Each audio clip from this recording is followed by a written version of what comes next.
All right. Hey, welcome to MC and Mad Talk, the Civil War, episode 26, the Battle of Chattanooga. Braxton Bragg. Son of a bitch, MC. Son of a bitch. All right, so Bragg squares off with Grant. This can't go wrong for the South. Not at all.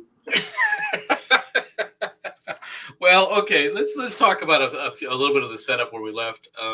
The Union forces have fled back into Chattanooga, into the massive defensive fortifications of Chattanooga. Okay, there were people who were saying, "Well, we should go ahead and try and push them out immediately." That would have been extraordinarily foolish because the defensives, the breastworks and stuff, were very, very good. Okay, they were deep. Where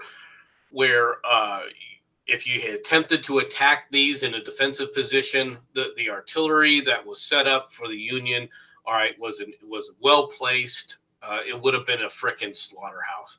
And the one thing that Bragg did understand, okay, was the fact that he had to keep his army intact. And if he'd attempted to do that, even if he was somehow been able to actually push Rosecrans back out of Chattanooga, the cost would have been so devastating. There would have been no way he could have kept them for any length of time. Yeah, but on the other hand, he had just won a victory where he had split the Union right in half, had them running back to Chattanooga, running. This is an army that had seen nothing but victory until that day. That has to be Bragg's finest battle, when he broke the Union lines and sent them running, but he didn't follow it up. Matter of fact, he then hesitates to a point, but you're in a a mare's nest of the devil you do or the devil you don't. And when you say that he split the lines, that isn't exactly accurate. Okay, the Union commander, all right, had split the lines. Now this has a major effect. I mean, I can't deny that. All right, with Rosecrans being as addled as he was at this point, all right, perhaps even within the the fortifications, he would have continued to make bad decisions and keep fleeing. All right, hard to say. It's very difficult to say. He still had, Thomas. Thomas actually is able to escape the Rock of Chickamauga, so he's there with his troops. All right, so it's very possible that would it have been possible? Perhaps. Would it have been costly? Either way, it was going to be costly, and Bragg had to know that. Now, I don't think what I think Bragg made a mistake in this assessment comes from something else, which is I don't think he understood the importance of Chattanooga. I don't think a lot of people understood the importance of Chattanooga for the South, not just for the North, but for the South. Chattanooga is important for the North because they need a jumping off point to continue the battle into Georgia.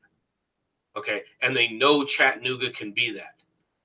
For the South, it is a major rail hub that basically links the North and the southern part with the railroads to the western half of the Confederacy. It is a really important railroad juncture. Now, people that go to Chattanooga today, I mean, Chattanooga is not that large, really, right? Would be surprised at how important it was. In many ways more of a linchpin. There are people who think it was more of a linchpin than even Vicksburg was. Well, you did need those rail lines to bring the Texas cattle to the east and feed the army in Northern Virginia, which after you lose Chattanooga and Vicksburg, that is non-existent. It's not just that. You forget the fact that the other industrial heart of the Confederacy wasn't Richmond, but Atlanta. Yeah, actually, Atlanta wanted to be the capital. There was a big fight over that. And they gave it to Richmond because they needed Virginia to secede, which she would not have left without the capital. And that's exactly right. But this comes back. But anyway, you have Bragg. Go on with. I know you want to talk about Bragg, but one thing that's happened that causes Bragg to decide on the siege is he is delivered some intelligence just as he arrives at Chattanooga that is basically makes up his mind for him, and that is that Rosecrans only has 6 days worth of food left. So yeah, and that's something else I did want to talk about. So they settle into kind of a siege mentality, and at this point, the Confederates outnumber the Union. But once Grant shows up on the scene, because right now Grant's not even there yet, right? No, Grant isn't there yet. He is moving up with his army from the Vicksburg, fresh off of the Vicksburg campaign. When he learns about Rosecrans's disaster, he starts to move immediately. He sends Sherman. All right, there is just in the north part in Knoxville, Burnside has come down and has taken Knoxville, but Knoxville is under pressure from the Confederates to try and retake Knoxville as well. All right, so Grant is moving because there's a general movement across this area to try and salvage the situation. He begins to move immediately. Now, with for everybody else, how many armies do the Union have in the field in the West right now? Because I think the Confederates only have one, and then a bunch of militia groups. Well, they have a partial one. What's left of the forces that initially were there to try and stop Grant from taking Vicksburg, all right, which was Johnston's army, I believe. You end up with was it John? I can't remember the commander at the top of my head right now. You have the Second Army under Bragg. Now the Union forces have basically three armies. All right, they've got Rosecrans's Army of the Cumberland. You have the Army of the Kentucky, which Burnside is now in charge of. Although it's the forces under his commander are much reduced. Obviously, it isn't the size of the Army of the Potomac, which he once commanded, right? And then you have, of course, Grant's army. So you basically have 3-2. Okay, so yeah, so the Confederates might have the advantage at the moment, but they cannot hold the advantage, which tells me they need to attack, not.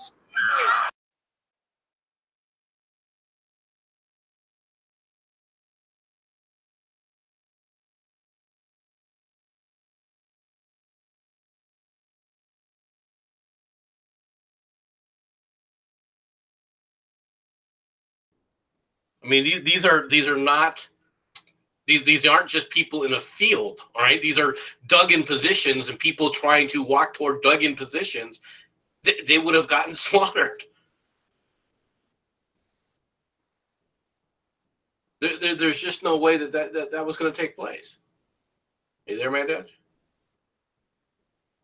Yeah, I'm here. The baby's just screaming, so I'm trying to get them to quiet down a little bit. Go ahead. Okay, so the other problem, though, that the Southerners have, and I know you want to talk about this.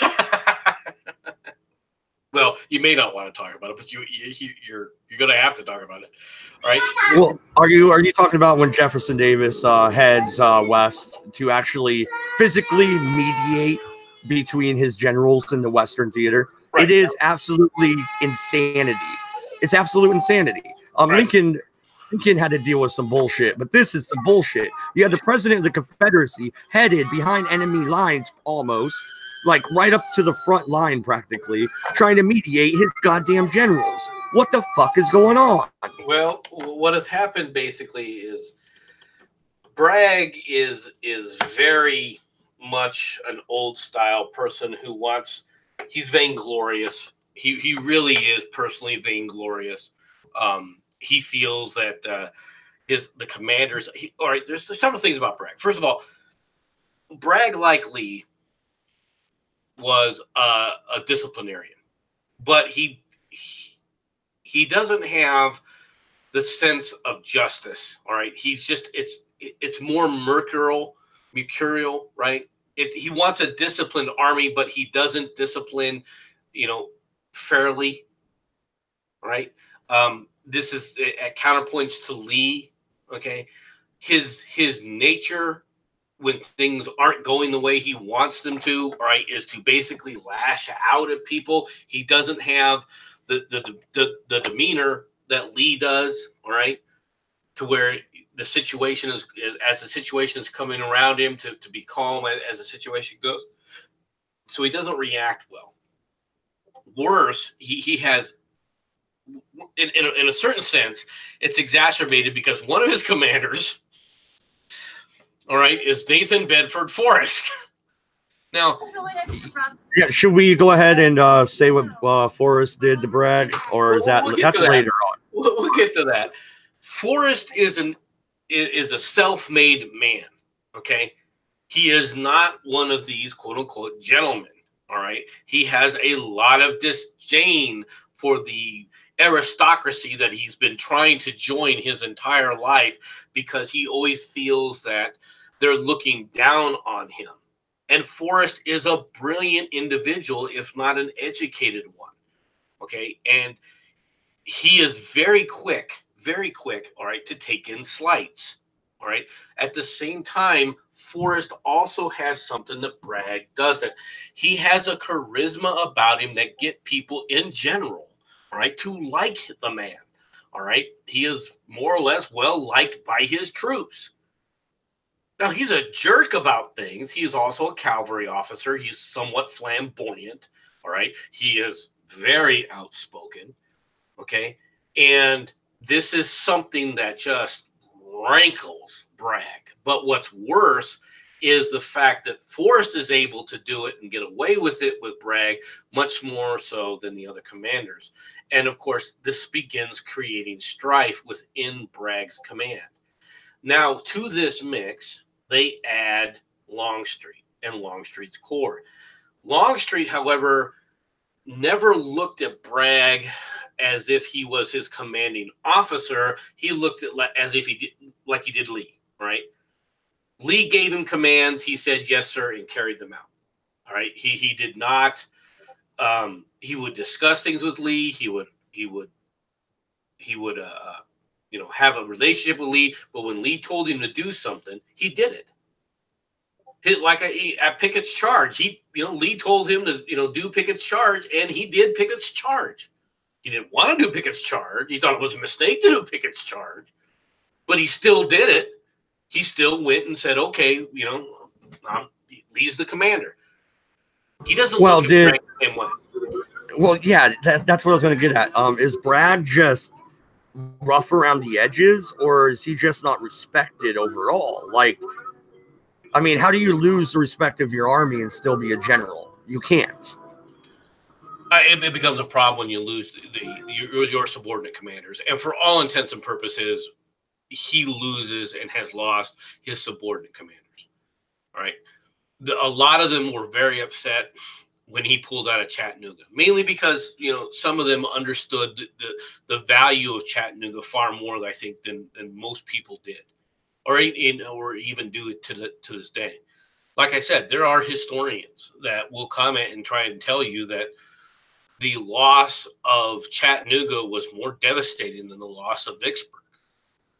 Okay, and there are points to that. There are points. I don't know. I was always, like, once again, I'm going for my degree, so we'll see after I do my own study on it. But I was always taught that Vicksburg was the linchpin of the Confederacy. Well, yeah, I see. I don't think it is. It is important. All right. For a variety of reasons. All right. But let's be perfectly honest. The amount of food and so forth that you can get from Texas is limited. All right. It is important. I'm not gonna deny that, but you have plenty other foodstuff areas within the Confederacy. You have the grain baskets in Georgia and the grain baskets in the Shenandoah.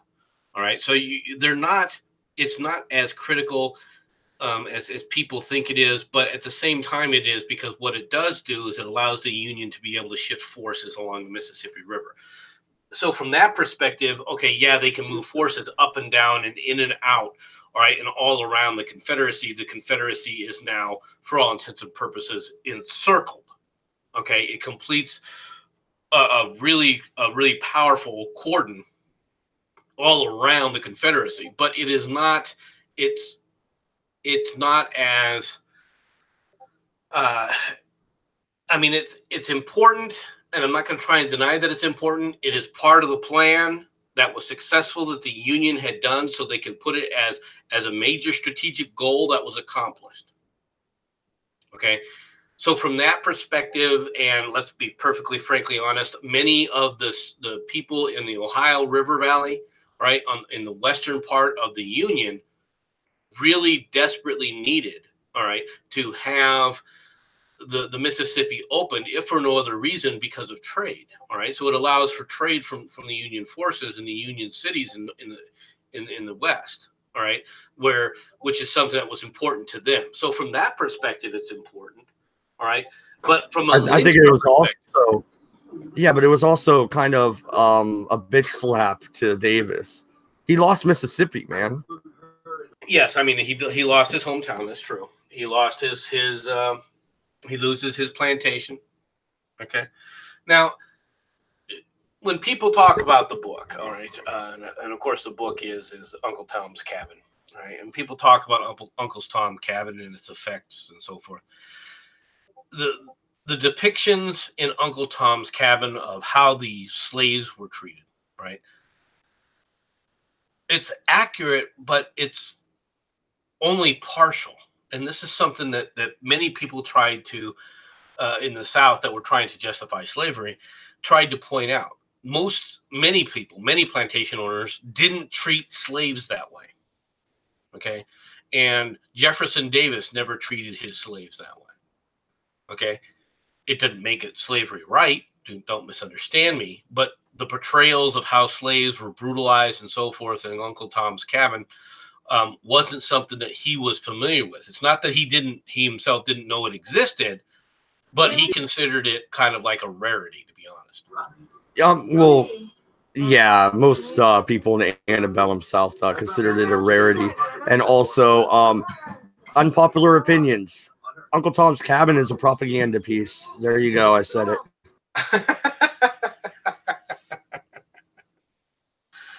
Yes and no. I mean, it is an accurate portrayal of things. You could call it a document, not a documentary, but a what do they call those things? A historic fiction piece. Right? Yeah. But is it the entirety of slavery in the South? No. But at the same time, it does depict things that are happening in the South that are happening to slaves that do happen to slaves. And I say that it's a rarity, yeah, but I mean that's fine and dandy to think it's a rarity, but if you're watching that kind of happen to yourself, or you're happening to your family members or something like that, I mean it's still pretty doggone devastating, even if you're just hearing about it. Yeah, absolutely. And we're not going to dig into the whole slavery issue, because I could bring up, my home state of Louisiana, where the worst slave masters were the freed blacks that owned slaves, and that's interesting dichotomy there, and there's lots of stories about that, but it is what it is. Let's not dwell on that. Exactly, it is what it is. It's a situation that existed. You can't say that it didn't exist, all right, but it does create a part of it's one of the reasons why many in the South looked at it, as you put it, as a propaganda piece, all right, where it was overly titillating and so forth. All right. So, but anyway, regardless, what happens now is Bragg, when he first gets to Chattanooga, one of the first things he does, like I said, is he fires two of his subordinate commanders, and one of which is Leonidas Polk. Now we have a big base, all right, that's a training base called Fort Polk in Missouri. that is named for the man. Okay, now in Missouri, though, that's interesting. Yes, because he was from Missouri. Okay. Oh, okay. All right. Why did they name a fort after Bragg? Never mind. I digress. He did win a major battle for the South. You can at least say that. You can at least say that, right? Yeah, I shouldn't hate on the man so much, but I got to even it out.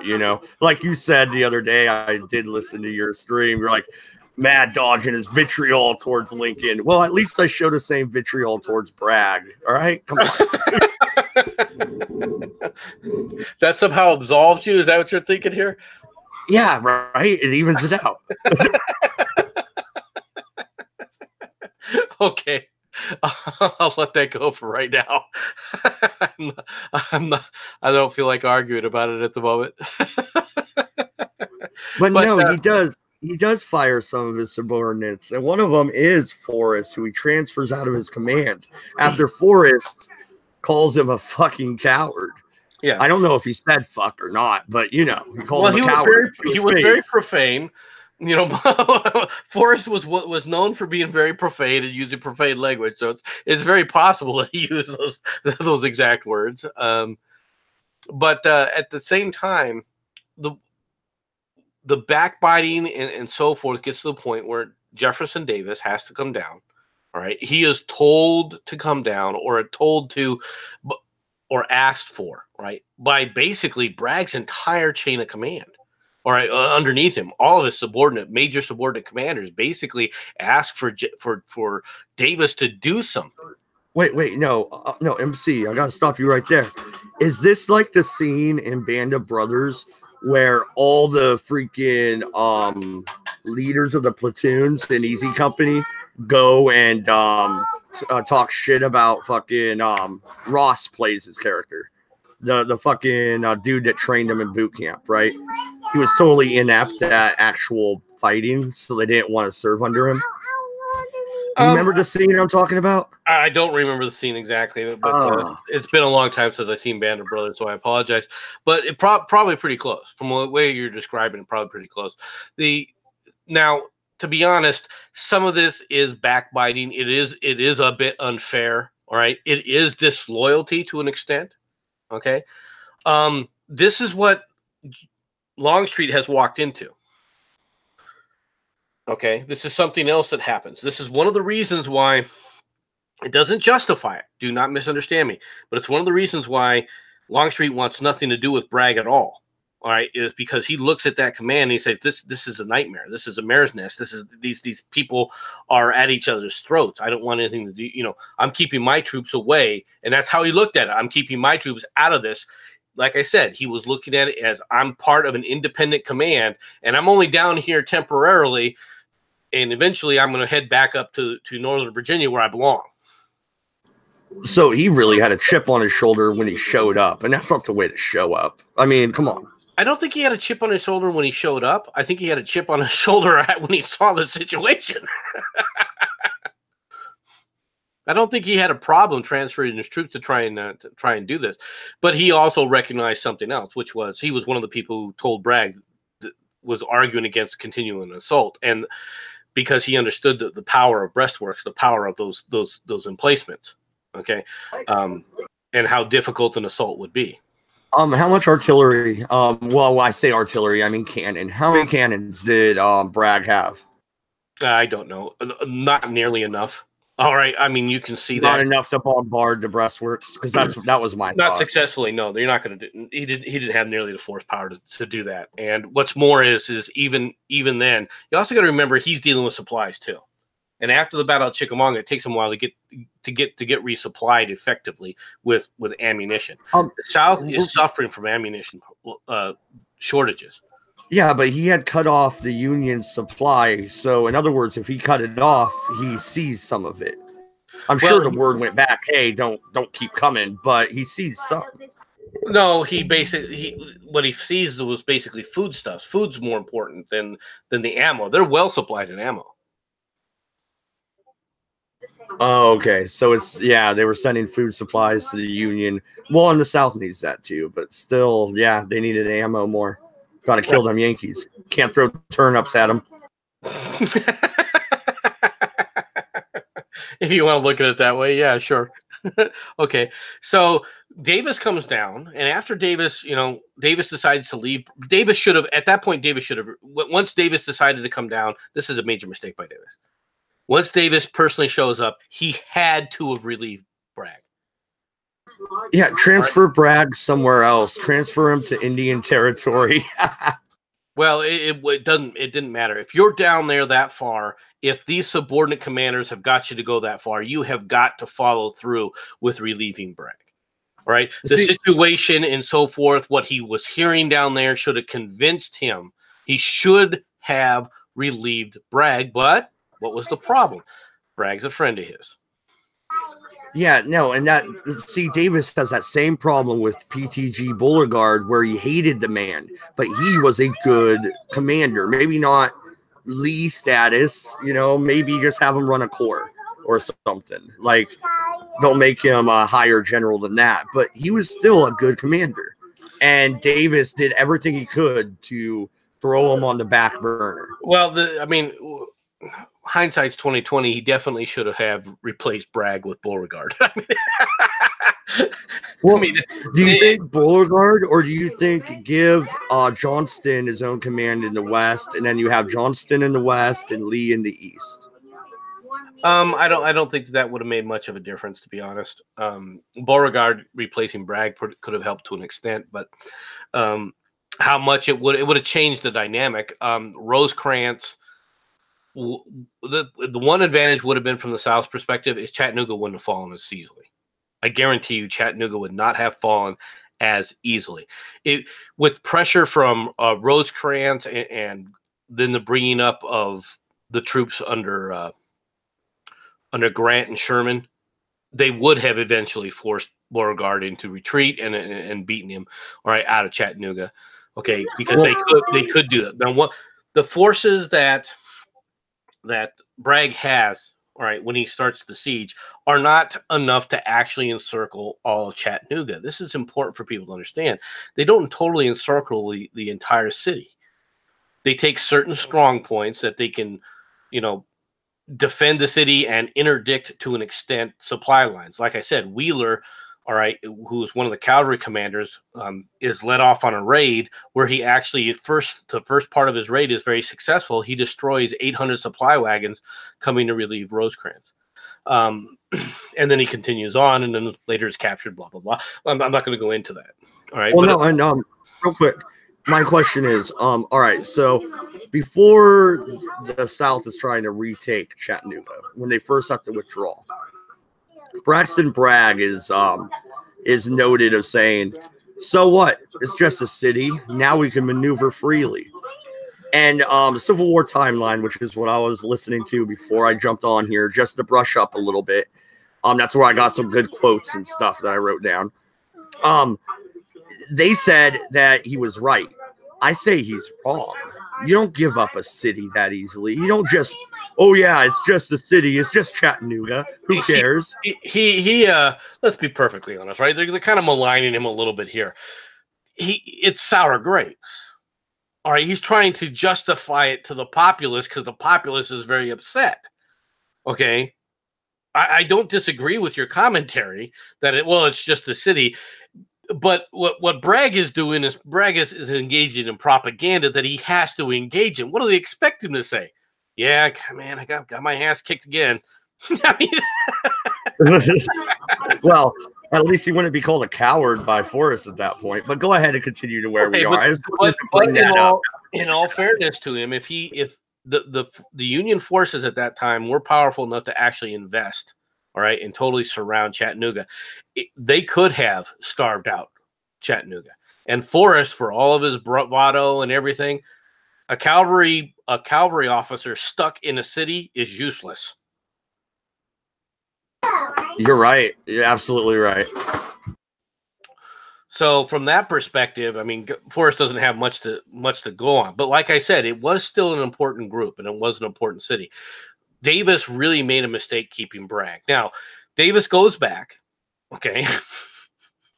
And the first thing that Bragg does is Bragg goes, who was it that called over Davis? And he fires several more of his subordinate commanders who he's now accusing of disloyalty. And this is destroying the morale of the Confederate troops. It really did. Yeah, no, and he sends Johnston back, right? He sends him packing. He's like, go back to the east. Well, what the hell? Yeah, I mean, he makes a lot of mistakes, and obviously, Forrest leads him. All right, he gets rid of Forrest, and at that point, all right, he starts to settle in for the siege. Okay, now the Union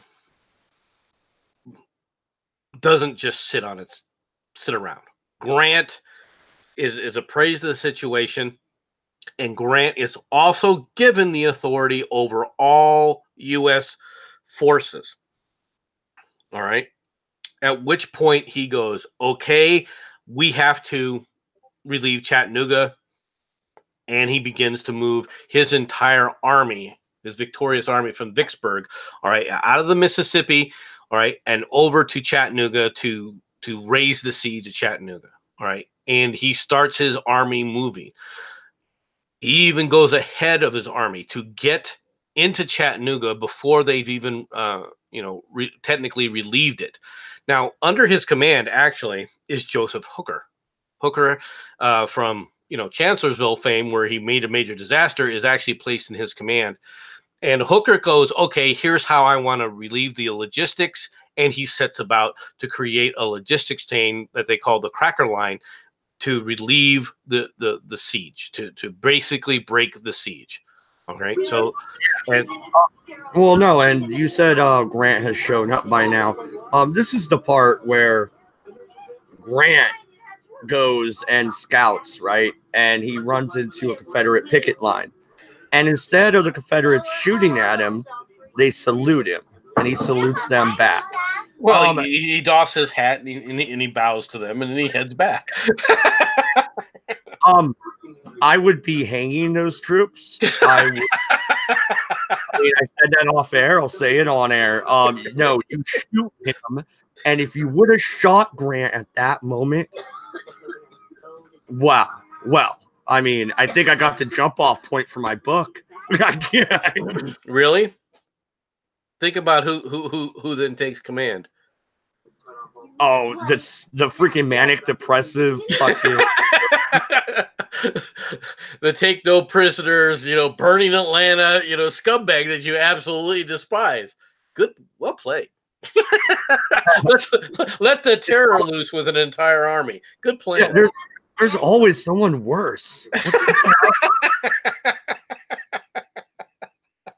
From your perspective, anyway.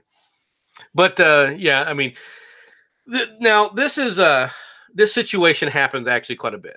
All right, and it happened on both sides. There were many times, all right, during lulls in the fighting where Union commanders and Confederate commanders would ride up to the front to do their own scouting, all right, and they would not be shot at by the other troops. And this is something that is somewhat unique, all right, in the Civil War, in that both sides would see this kind of stuff and see major officers of the other side and easily have them in their sights where they could capture them or shoot them or kill them, at least try and do some of this stuff. And they don't do it. And the reason is when the battle's not going on, both sides were reluctant, as far from skirmishing perspective, were generally reluctant to start the fighting. There were exceptions. Forrest would go on a killing spree any chance he possibly got. All right. if Forrest would have been there, he would have opened fire. Okay. But that wasn't that wasn't the average person. Sherman would have done it too. All right. Don't get me wrong. If the opposite was happening, all right, Sherman would have no compunction about blasting, in fact, opening an artillery barrage on a group of officers he saw in the field. How do you see Sherman? Is that Lee? Shoot his ass. Kill them all. I mean, there were several like it. Sheridan was another one that was very similar in that regard. Yeah, I'm not a big fan of him either. Okay, well, some of this happens. You got to remember these people are things are happening in these battles that people don't realize, right? And I'm going to point some of these things out. And okay, once the Cracker Line is broken or established, all right, so the siege is technically broken, all right.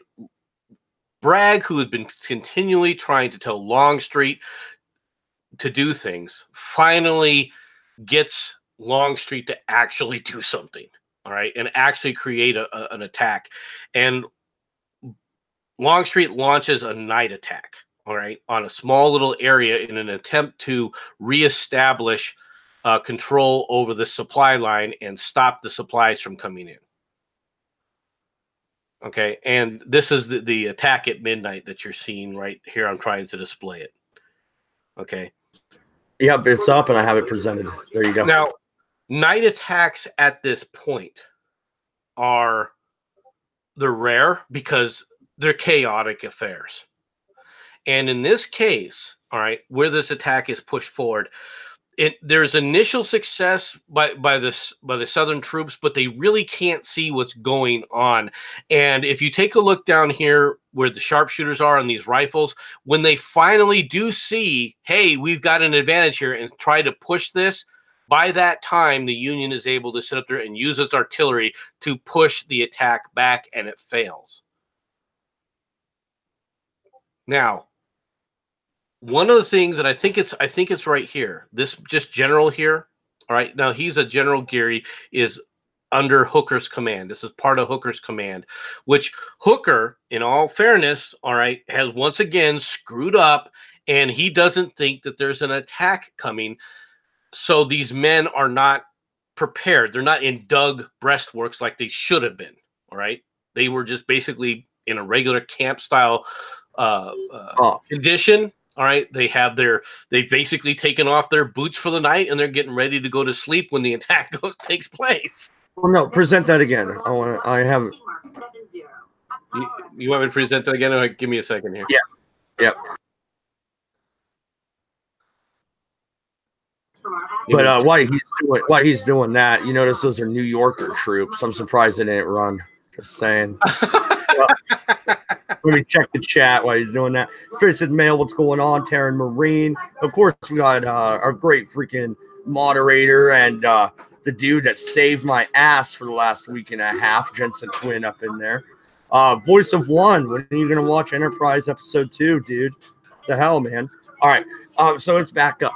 All right. So they have them here if it's a day attack and it was up in the air like this. Like, no, look at. Actually, that open field that you see, the Palmetto and South Carolina rifles, that's an open field which the artillery, which is on higher ground, would have just obliterated them. Yeah, but okay, they're doing a night attack, right? Why didn't they army crawl their happy asses? Like, not be seen, right? Get right up there and bam, fuck you. These are not cavalry units. These are infantry units. This is an infantry on infantry attack, dude. I know. I'm just saying. It looks like they have them in a kill box, though. If you could push Pennsylvania into the New York, you could roll up that line and capture those guns. It possibly could have worked, but the fact is that it didn't, and because of the chaos at night. All right, and once daylight comes, the battle's over. Now, General Geary here in this battle, all right, loses his son. His son is an artillery officer who dies in his arms. Oh, wow. That's pretty harsh. But this is what the Civil War was like. This happens on both sides also in the war. All right, is these people know one another, but they also have their sons and their involved in these battles. So many times, yeah. Robert E. Lee loses what? 2 sons. One's missing in action. One's dead. One survives, I believe. No, I don't think any of his sons survived. I don't think Lee had any sons that survived. If he had sons, I don't remember Lee's situation personally. But there are several generals that have their sons, all right, with them or near them as aides in battles, and actually lose their sons and have to write home, all right, to their wives that their son, all right, is dead. And Geary's letter to his wife is very poignant if you ever get a chance to read it. I mean, he's obviously distraught about what happened. He's proud that his son stayed and fought, but at the same time, his son is dead. He's in a battle and he dies in his arms. And a parent losing a child is always devastating. Absolutely. Did he have a clear mind after that happened to keep fighting? As a matter of fact, he able to keep himself composed. As a matter of fact, he did. In fact, as Hooker continues his movement, it leads to what begins the true now battle of Chattanooga. And The first part of the battle is kicked off because of Missionary Ridge, all right, which I'm going to share here in just 2 shakes of a lamb's tail or so. Give me a second here. All right. And if you'll notice, as I scroll down, you see Gary is a part of this entire thing. This, oh, this is Missionary Ridge. I'm sorry. I'm showing you the wrong thing. Or am I? Am I showing you the right one? No, I'm showing you the wrong one. This is Missionary Ridge that goes later. Hold on a second. Let me stop sharing this. Let's say, why is Stewart on the battlefield? I'm trying to get to the Battle of Lookout Mountain. I mapped for that. And it looks like, unfortunately, I have closed it, so I have to reopen it. My apologies. It's all right. I was taking a look at that timeline, and that little train ride that we talked about in a past episode is right at the top of the timeline for the Battle of Chattanooga. But the Battle of Chattanooga covers, what, 2 years, according to the timeline? Well, yeah, 64. Yeah, it goes back and forth across to it, but we're just talking about this specific part of the battle. All right, this is the final, for all intents and purposes, this is the final battle for Chattanooga. So here we go. This is what I wanted to show you. All right, so Stewart is he different followed different Stewart. All right. All right, and this part of the battle is just showing you the general overlay on Missionary Ridge. Okay, but this is the battle for Lookout Mountain. All right. Oh shit! Jackson came back to life. I saw his name on there. No, there is a Jackson in the battle, but it's not Stonewall Jackson. And now at Lookout Mountain, all right, it's in a very, its position is well proportioned to basically block river traffic here, right? That's what they're looking at, all right? If you can overlook river traffic, you can't bring in supplies along the river, and rivers often are the best ways to move supplies because during the winter, rather in spring and fall, all right, what happens is, of course, rain. And what does rain do? Rain turns roads into mud. It is very hard to get from point A to point B walking through frickin' mud. And if you've ever spent a day, all right, trudging through mud, working outside in mud, where it's just mud, where it's kind of slick and it's sticky and it's freaking icky, it wears you out rapidly. All right. And to be doing this day after day, trying to get through a soggy mud pile, I mean, it's just impossible to do things. So rivers are very important for the providing of supplies. And as you can see, Lookout Mountain is perfectly situated. The problem here is for the Confederacy is they just don't have the troops. They don't have enough troops to truly defend this area. And as a result, you can see General Gary here. He moves his troops in. And basically, they more or less just sweep the Confederates right off the top of this mountain. Part of the reason was because the Confederates, they put artillery there, but they put artillery too high at the peak of the mountain, and it can't point down to protect the flanks of the mountain, all right, because it's too steep. They can't point the guns. They can't depress the guns enough. Okay. Well, yeah, that's what I'm looking at. Instead of the pickets from the 23rd and 30th Alabama, there should have been artillery all along there. And you could have raked the whole flank of the Union as they're making their assault. It definitely should have been set up in a different situation where the artillery was. And it unfortunately, it wasn't. And the reason that you see the pickets here from the 23rd and the 30th that you mentioned, the reason that they're just pickets is they don't have enough troops. All right. That's just the sad fact, right? They don't have enough troops. Gary pushes them, and they basically sweep them off of Lookout Mountain, all right, or the Battle in the Clouds, as they often talk about it. All right, this is on the 24th, okay, and the next battle, the next day battle finishes the battle, all right, and there's 2 brilliant areas in this portion of this battle, all right. First of all,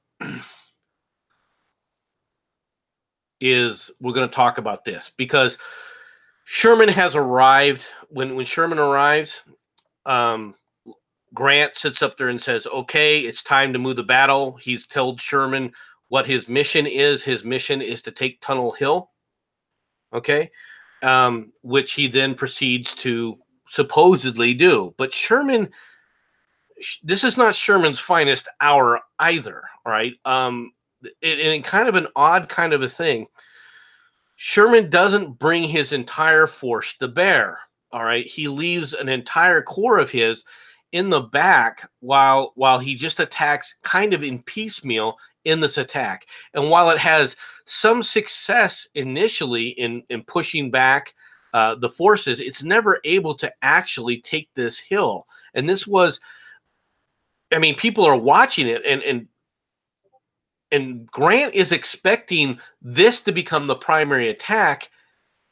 And a lot of people are thrown into this battle. The Union throws a lot of people in this battle, but they're repeatedly repulsed because it's never coordinated, and Sherman never uses his full weight of his troops. He leaves a third of his troops in reserve during this entire section of the battle. And for all intents and purposes, this is actually a success by the Confederacy. Well, no, and I'm looking, the spearhead by the Union is the Ohio and Illinois troops. The 48th, 40th, or the 48th Ohio, the 103rd Illinois, 40th Illinois, 103rd, and 6th. But they're facing the 7th and 15th Texas brigades. And Texans, they're not, they're pretty stubborn. Just saying. They're facing Texans. They're facing big Tennessee brigades, all right, that are fighting on their home turf, and several Georgia divisions. Several elements, rather. I shouldn't say divisions, but several elements of Georgia. Does that Texas, the 7th Texas, hold? I think they do, right? Yeah. They hold. Yeah, they do. They're able to hold. You can see where they got pushed back. But overall, it's a success. Now, what Grant had planned for this battle, all right, obviously comes about from the Missionary Ridge, right, which is the big portion of the battle. And I want to get back to that again, if I can. Let me see if I can. All right. While you do that, I'll check the chat again. Straight to the mail. You can see Jacob's avatar. Don't give him power. He's already NPC Shaw Guerrera. That's great. So they're fighting over wrenches in the chat. The usual. All right. Hold on a second. This will take you a little bit longer to find what I was looking for. I apologize. There it is. Okay. No, now I have it.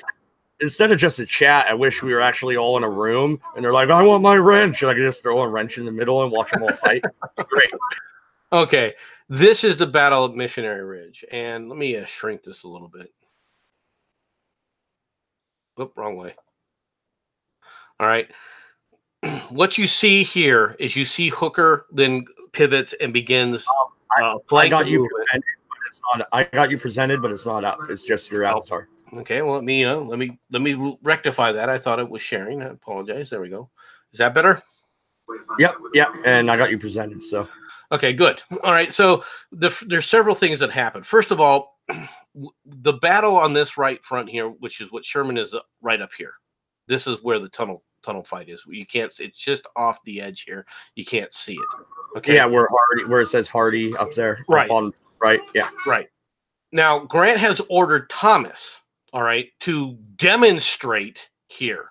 Basically, what Grant is trying to do is he just wants to push these pickets all that are formed up here down on the side of the ridge here.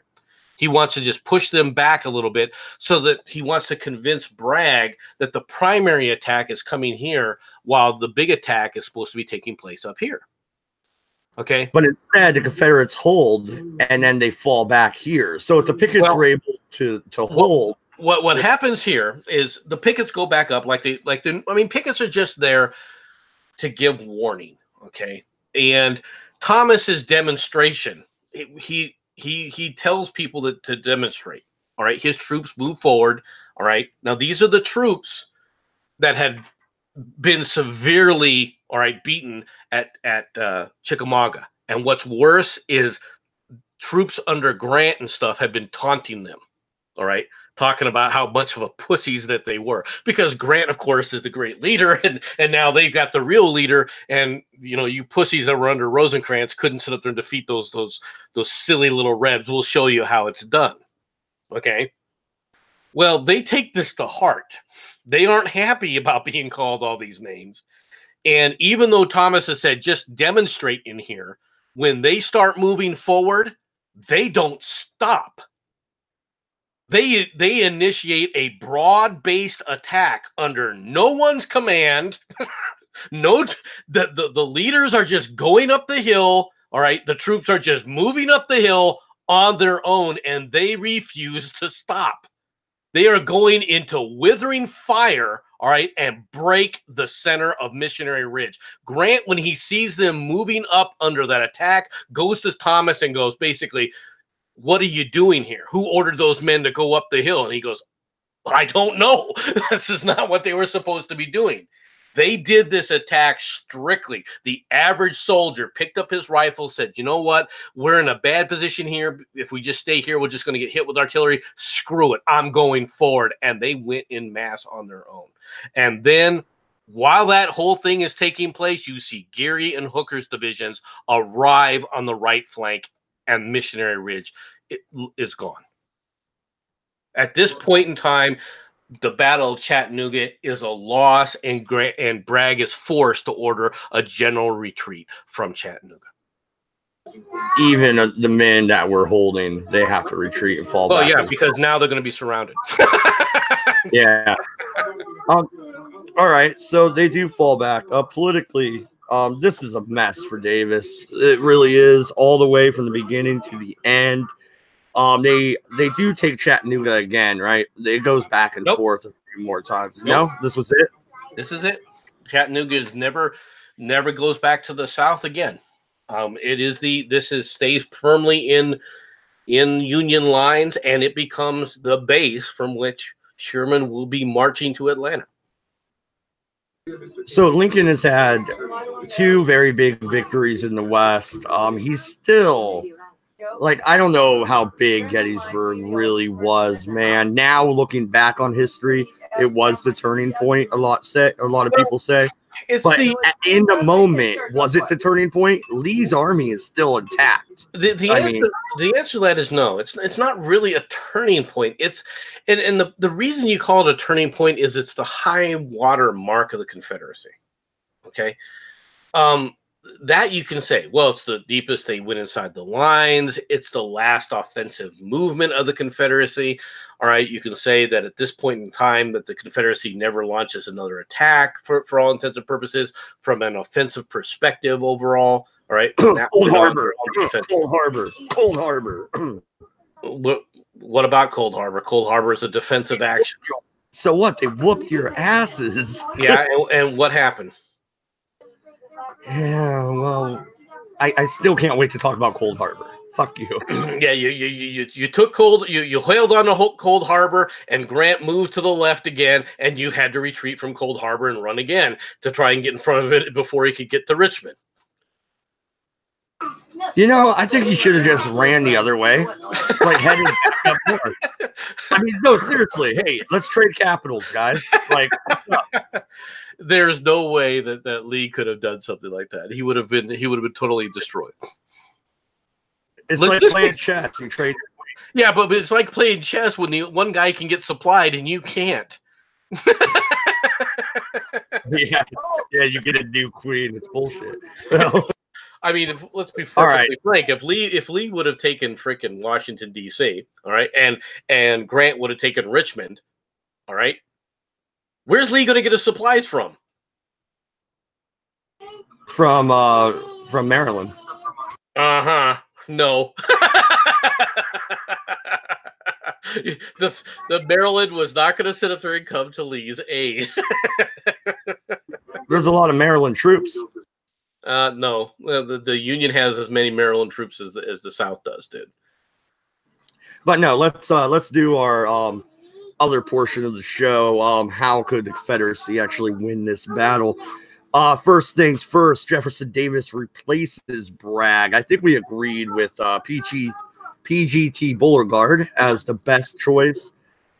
I kind of like Johnston as well, but Beauregard replacing Bragg with Beauregard early on would have been helpful. I mean, to be honest, there were indications that Bragg just, as a corps commander, Bragg probably would have been okay as a subordinate commander, but as an independent commander, he never should have been allowed to have an independent command. Okay, he just did not have the temperament, and he just did not have the ability to work with others that was going to be necessary in a type of understanding and how staff work has to go. One of the things that Lee understood is his commanders. He would talk to his commanders. He would listen to his commanders. He would listen to their advice, and he would take all of that in, and he would then sit up there and take the parts of the advice that he liked, that he thought were going to be effective, and he would make a decision saying, here's what I'm doing. Here's why I'm doing it. I'm not ignoring your advice here, but I think this is more important, has a higher priority, and he moves on from that perspective. All right. That's not Bragg at all. Bragg sees that as actual insubordination. How dare you tell me how to run an army, right? Rather than as advice. Okay.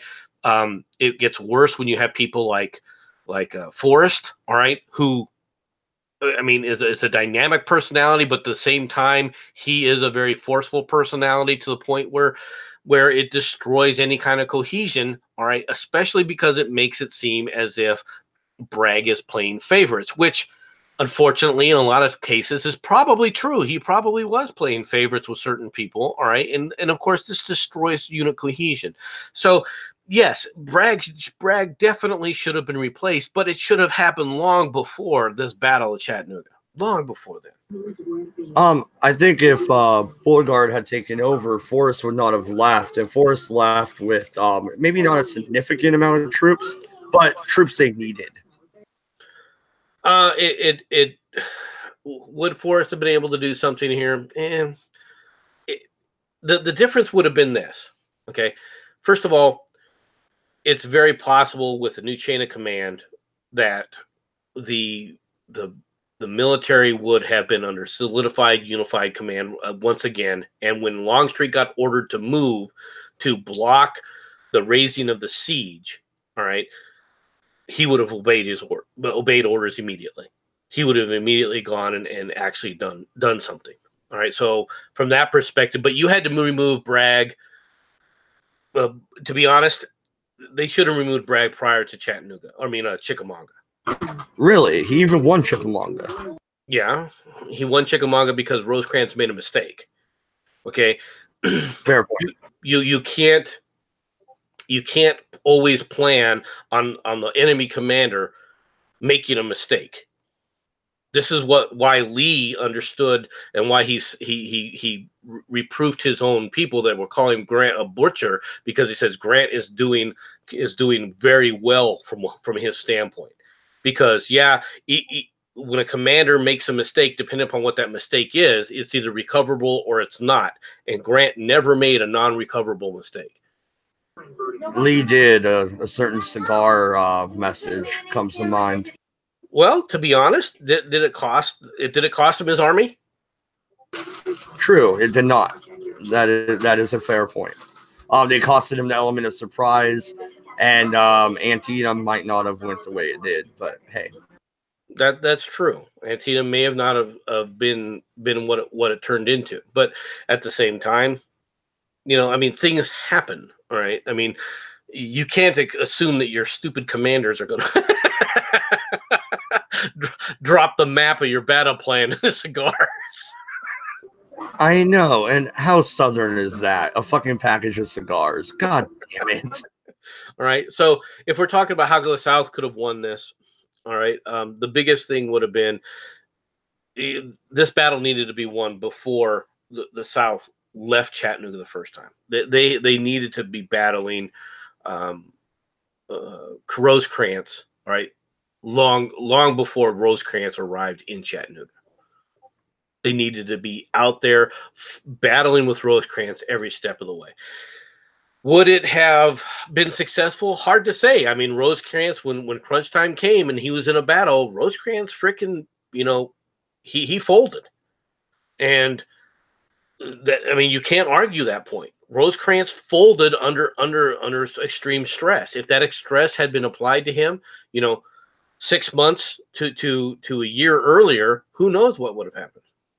Yeah, you pretty much do Grant's strategy. You attack, and even if you lose the battle, you reposition and you attack again. You attack again, and you attack again. As long as you have the troops and as long as you've got the supplies, that's exactly what you do. So politically for Lincoln, it is just wonderful. It's all unicorns and lollipops. No, not really. I mean, they've lifted the siege. Okay, at this point in the battle, they've lifted the siege, but it's not a huge victory. All right, Grant doesn't bag Bragg's army in the retreat. Okay, he couldn't have. All right, he just didn't have the forces to pursue Bragg at that point. All right, it would have been impossible to pursue Bragg and actually capture him and destroy the army. So Bragg still has they still have a force. They still have the army there. All right, so they're happy that they've lifted the siege of Chattanooga, but overall it's not considered a great, grand, and glorious victory. It's just, well, they held. All right, they're expected to hold. Okay. Yes, it's a victory, but they expected more. Okay. Now, Grant at this point is ordered basically by Lincoln to come east. All right. And to start taking command of all the forces, at which point Grant finally relents. He goes to Washington, D.C., and to see the situation. All right. And he decides, okay, the Army of the Potomac is where I'm going to conduct my operations. Meade, of course, then immediately sees Grant come and says, I understand you're going to want to take over the army. And Grant tells him, no, you're not to resign. You are still the commander of the Army of the Potomac. And does not relieve Meade of command. All right. He gives Jackson, or not Jackson, but Sherman. He gives Sherman the rest of the army with orders to take Atlanta, however he sees fit. Oh, okay. Yeah. Well, I mean, those are what his orders are. And the first thing that Sherman does is Sherman starts to build up supplies, okay, for his march south to take Atlanta. Well, you're right. It takes a lot of time to get that many torches. But hey, are we going to stay in the East next week, or are we going to move to the West? Or, I mean, other way around, West or East. I think at this point we probably have to move east, and we have to start talking about things. There's kind of a lull now for the winter, all right, and you'll begin to see operations in the Army of the Potomac toward the beginning of spring, which leads to several of the battles and so forth that begin to take place. And I think we're going to have to go east, because really when we talk about the battle for Atlanta, the battle for Atlanta in many ways mirrors the beginning parts of the battle for Chattanooga, in that it's a battle of maneuver. Okay. Sherman moves from point A to point B. Bragg tries to block at several points and then gets outflanked because he doesn't have the troops, and then is forced to fall back until basically he falls back so far, and the screaming of "get rid of Bragg" becomes so powerful that Davis is finally forced to actually remove Bragg from command, and he replaces him with Joseph Hooker. I'm not the Joseph Hooker. John Bell Hood. I'm sorry. Hood was not a bad commander, actually. So we will talk about Hood a little bit in the weeks to come. And for people like Cabby saying this is lasting longer than the Civil War, no, it's not. And it's almost starting to wind down. It's getting to the burning times.